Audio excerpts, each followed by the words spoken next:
Madam President, looking back on the 80 years of its existence, the United Nations has considerable achievement to celebrate. Our sacrifice for decolonization has left a lasting legacy on the global body, making it truly universal with the admission of newly independent states.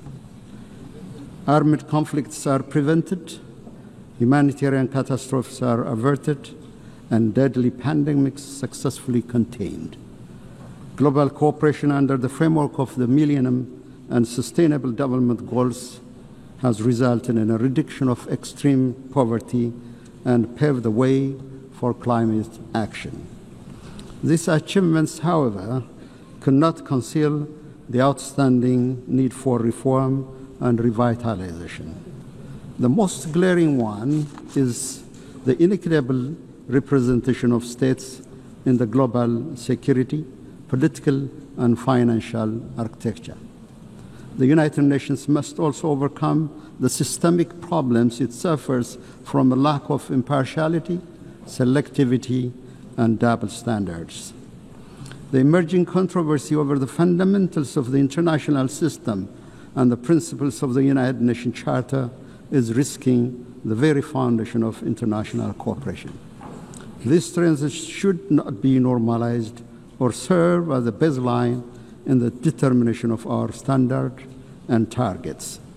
We are also deeply concerned by isolationist policies, unprecedented military buildup, arms race, and the disturbing trend of retraction from development and climate commitments.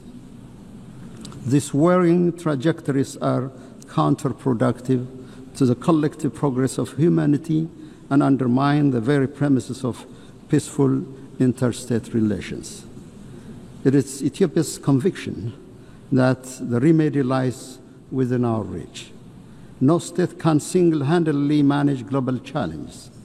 We therefore call on fellow member states, especially developed countries that have historical responsibilities, to reverse recent downward trends and intensify efforts towards the collective public good of development and peace.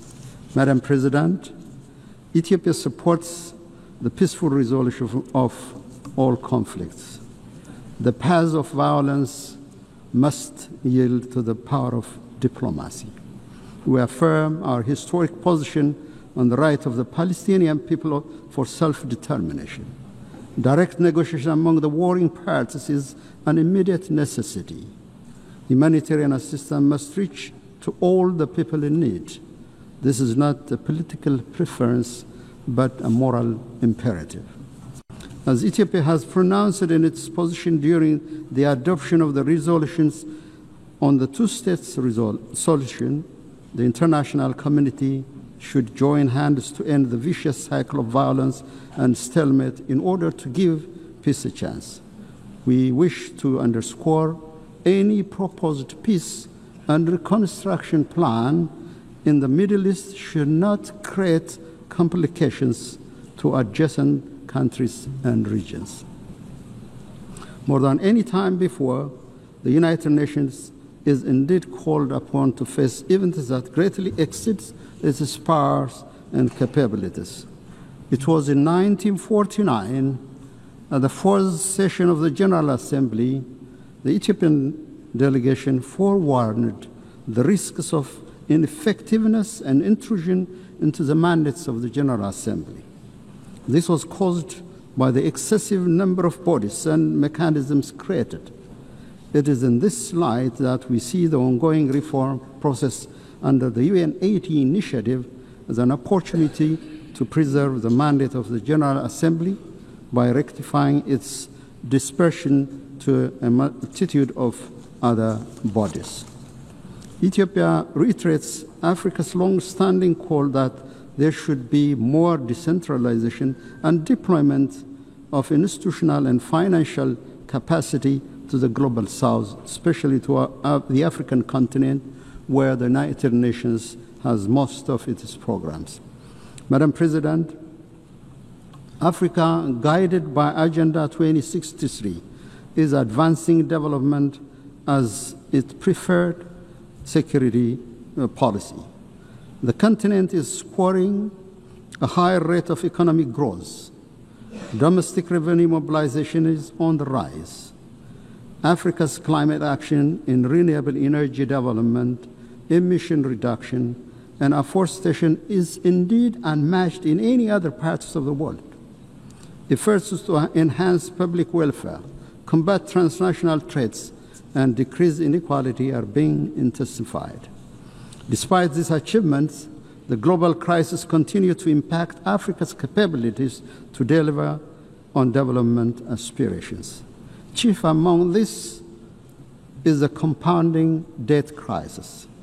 In line with the Addis Ababa Action Agenda and Civil Outcome document, we emphasize the need to advance an ambitious agenda on development finance.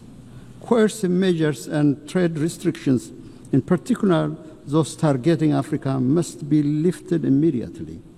More importantly, Ethiopia calls for a new global action for debt cancellation, restructuring, and suspension.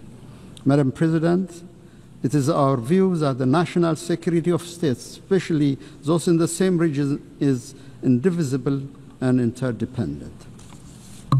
To this effect, we will intensify our efforts to combat global terrorists operating in our region. We call on the international community to extend the required support to the African Union peace missions, in particular the African Union Support and Stabilization Mission in Somalia. Now is not the time to retreat from global action in combating terrorism. Furthermore, we reiterate our call for urgent action to reform the United Nations Security Council.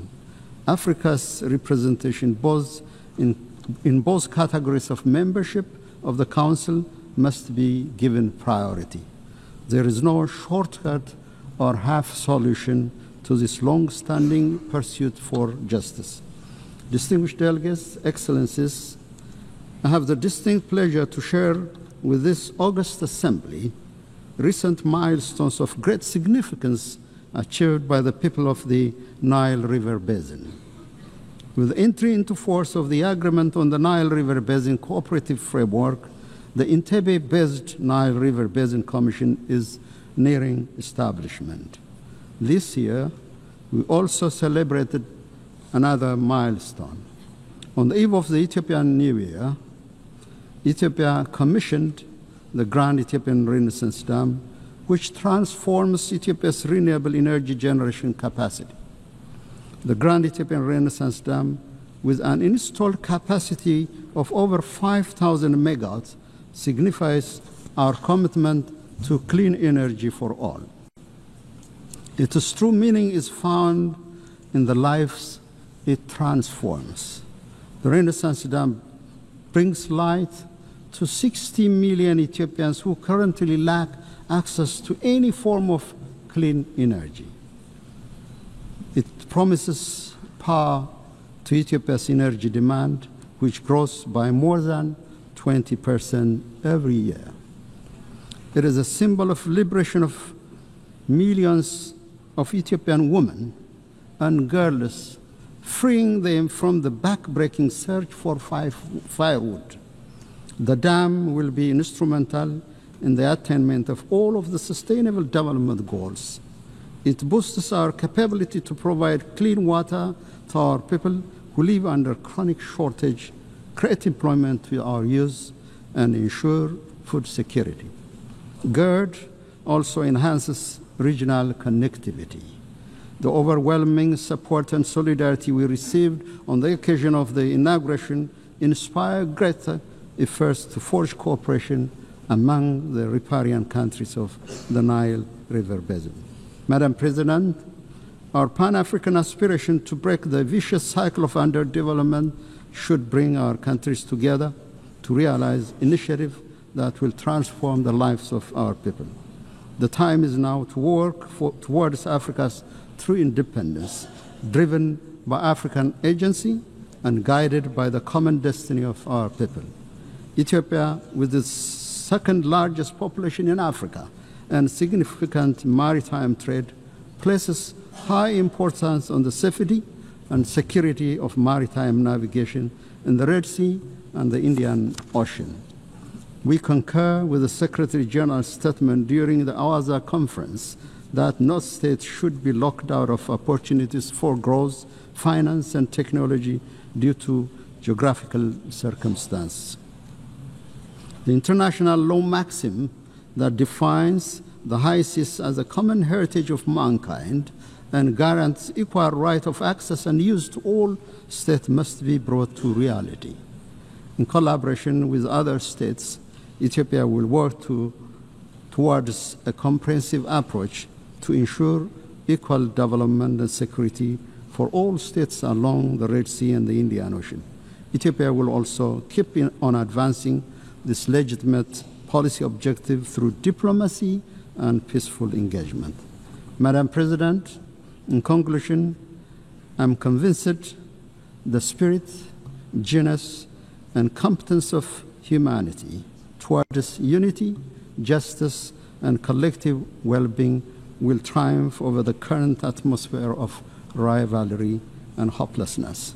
For its part, Ethiopia is firmly committed to upholding multilateralism centered on the Charter of the United Nations and to contributing to the maintenance of collective security and sustainable development. I thank you, Madam President.